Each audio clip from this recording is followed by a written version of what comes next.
अस्सलाम वालेकुम वरहमतुल्लाह। This is Nazakat Hussain. उम्मीद है अल्लाह ताला के फजल करम से आप सब खैरियत से होंगे। मैं आज आप लोगों की खिदमत में एक दर्द लिए, सीने में दर्द और आंख में नम लिए हाजिर हुआ हूँ। मुझे नहीं पता कहाँ से शुरू किया जाए और कहाँ से ना शुरू किया जाए। Nadia Ashraf, who was a PhD student at Panjwani Center at Karachi University. She committed suicide just few days back. मैंने ज़रूरी समझा कि इस पे वीडियो बनाई जानी चाहिए क्योंकि सोशल इश्यूज़ को भी हमने हाईलाइट करना है। कैसे हुआ ये सब, क्या हो सकता है, बहुत सारे इससे कड़ियाँ जुड़ती हैं और हम किसी को ब्लेम नहीं कर सकते। लेकिन मैं थोड़ी सी आप लोगों को हिस्ट्री शेयर करूंगा। प्लीज़ इस वीडियो को एंड तक ज़रूर देखिएगा ताकि आप लोगों को कुछ इन्फॉर्मेशन पता चल सके कि एक्चुअली हुआ क्या है और कैसे हुआ है। फिर इसको सामने रखते हुए मैं डिफरेंट चीज़ों को जोड़ूंगा और बात करूंगा। She enrolled at Karachi University for PhD in 2007। Doctor Amin Suraiya तब उनके सुपरवाइजर थे, क्योंकि जब आप PhD के लिए जाते हो, इवन एमफिल के लिए भी जाते हो, तो आपको सुपरवाइजर अलॉट कर दिए जाते हैं कुछ स्टूडेंट्स को, ग्रुप ऑफ स्टूडेंट्स को। उसके बाद कुछ टाइम बाद में उन्हें इकबाल चौधरी की सरपरस्ती में दे दिया जाता है, जो उनके सुपरवाइजर बन जाते हैं, इकबाल चौधरी। अभी उसकी सुसाइड के बाद यह रिवील हुआ है कि वो अपने फ्रेंड्स से भी शेयर करती थी कि उसको इकबाल चौधरी की तरफ से हैरेसमेंट का सामना था, उसको इकबाल चौधरी की तरफ से तंग किया जाता था।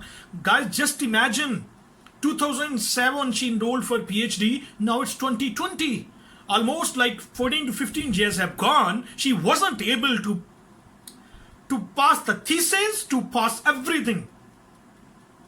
How it can happen? हम किसी को ब्लेम अभी नहीं कर सकते। नाउ कुछ लोग कह रहे हैं यूनिवर्सिटी के मैनेजमेंट्स के कि she was going through some family problems. उसमें उसके फादर बहुत अरसा पहले अनएक्सपेक्टेडली डिस्पेयर हो गया फैमिली से, वो प्रॉब्लम थी। वो हमने उन्हें ये भी कहा था कि फ्रांस में स्टूडेंट्स के साथ ट्रेनिंग के लिए जाए, वो नहीं गई। वो डिफरेंट यूनिवर्सिटीज़ में जॉब करती थी और अपनी फैमिली को सपोर्ट करती थी। दैट्स अ रीज़न कि वो कोई ये कह रहे हैं कि जी वो शिज़ोफ्रेनिया उसे था, उस वजह से उसने सुसाइड की।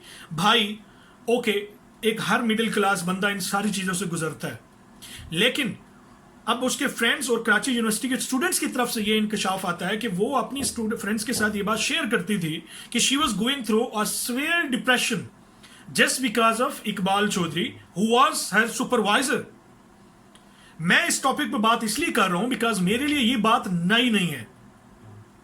मुझे इस तरह के इंसिडेंट्स का सामना करना, मेरे पास इस तरह की कई कन्वर्सेशंस आई हैं। Like from last 1 year I just came, even मैं अपनी बात से स्टार्ट करूंगा। व्हेन वी वर स्टूडेंट्स, तो यूनिवर्सिटीज के अंदर टीचर्स की तरफ से इतनी क्रिटिसिज्म होती थी, इतनी ज्यादा परेशानी का सामना करना पड़ता था।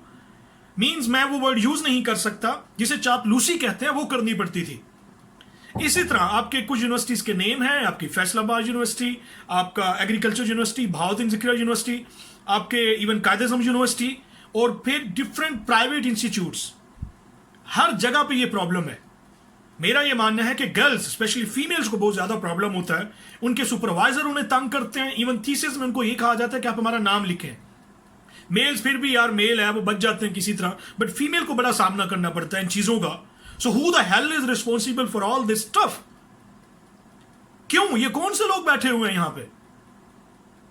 और मैं इकबाल चौधरी पे और हरासमेंट पे बात इसलिए करना चाह रहा हूं क्योंकि इंस्टीट्यूट्स के अंदर ये हो रहा है। पिछले दिनों बीकन हाउस में हुआ, लाहौर ग्रामर स्कूल पे ये बात आई, और इसी तरह आपके प्राइवेट यूनिवर्सिटीज, इंस्टीट्यूट्स, कॉलेजेस, हर जगह ये हो रहा है।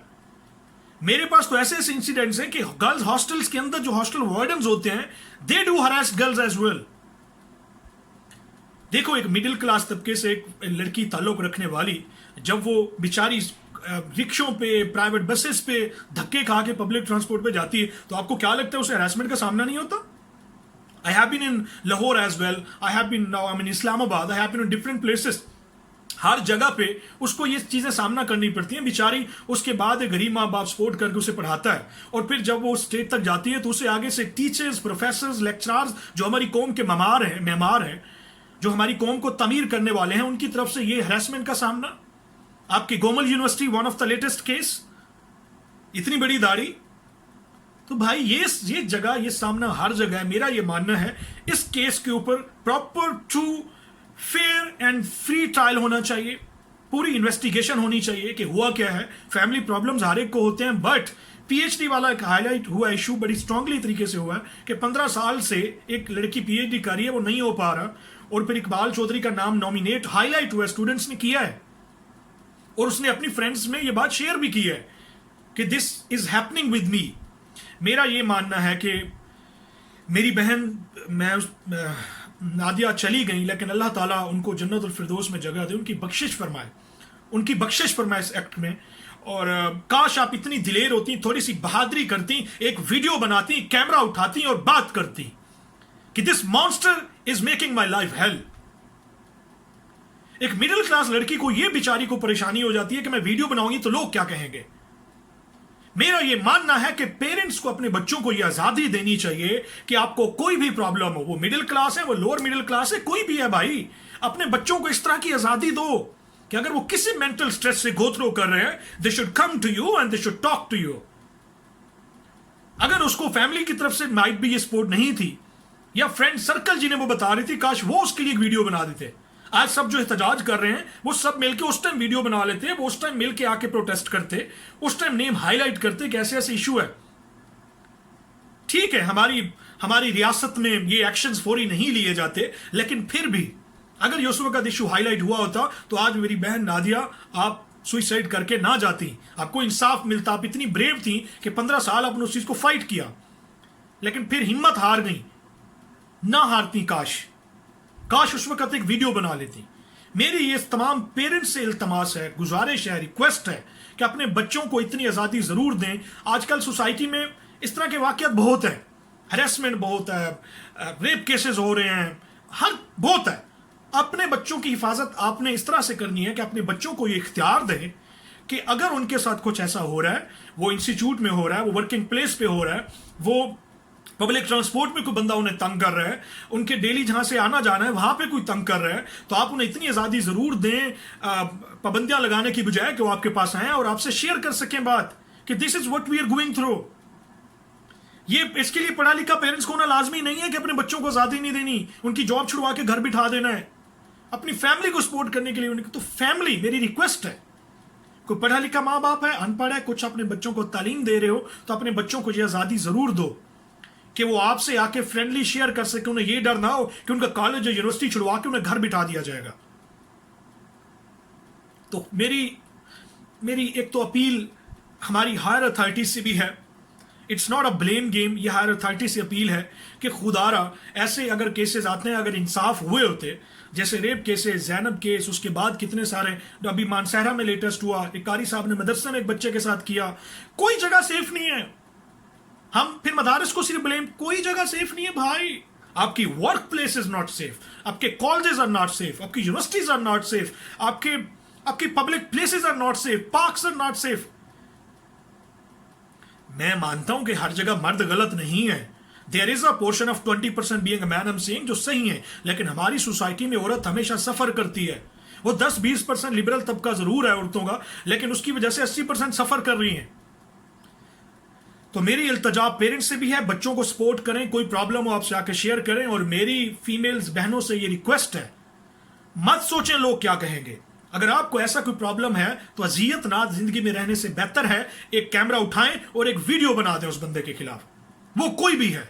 नेवर एवर बी अफ्रेड, ताकि इन जैसे मॉन्स्टर्स को लगाम डाली जा सके और मेरी इस जैसी बहनों को इंसाफ मिल सके। तो इस केस पे proper, true, fair and free investigation होनी चाहिए। If mister Iqbal is responsible, he should get punished for that. और मेरी दुआ है अल्लाह ताला, सुइसाइड उसने की, अल्लाह ताला इसके गुनाह माफ करे। अगर वो तकलीफें यहाँ सह के गई है तो अल्लाह ताला आगे उसके लिए आसानी फरमाए, उसके पेरेंट्स को भी सब्र दे और उनको इंसाफ अता करे अल्लाह ताला, और हमारी अथॉरिटीज इंसाफ दे अगर ऐसा है तो। और मेरी request being a man, it's to everybody, it's every man, कि खुदारा आप college, university, public places, parks, आप कहीं पे सर्व कर रहे हैं, आई एम सॉरी, आपके पास कोई फीमेल्स हैं, काम कर रही हैं, कुछ हैं आपके अंडर, कुछ भी ऐसा, तो प्लीज उन्हें अपनी घर की फैमिली का हिस्सा समझिए। उन्हें इस तरह की सिक्योरिटी दें कि वो अपनी घर की चार दीवारी जैसा महसूस करें। खुदारा कोई मजबूर आता है कुछ किसी तरीके से भी, यार be are responsible man of this society. अपनी इस्लामिक कल्चर को इस तरह से तो फॉलो कर लो, अपनी माँ बहन बेटी, अपनी माँ बहन बेटी, दूसरे की नहीं। तो खुदारा इस तरह के मुहाफिज बनिए कि हवा की बेटी के लिए, आदम के बेटे बनो और सही तरीके से बनो जो हक बनता है। हवा की बेटी के लिए आवाज़ उठाओ, हवा की बेटी की हिफाजत करो। बस ये मैंने आज बात करनी थी आप लोगों से। अल्लाह करे नादिया अशरफ को इंसाफ मिले और हम अपनी माँ बहन बेटियों की अपने घर के अलावा भी बाहर भी हिफाजत करने के लायक हो। अल्लाह ताला हम सबको हदायत नसीब फरमाए। अल्लाह ताला हम सब के लिए आसानियाँ फरमाए और आसानियाँ पैदा करने वाला बनाए। खुश रहें, खुशियाँ बांटें। अस्सलामु अलैकुम वरहमतुल्लाह।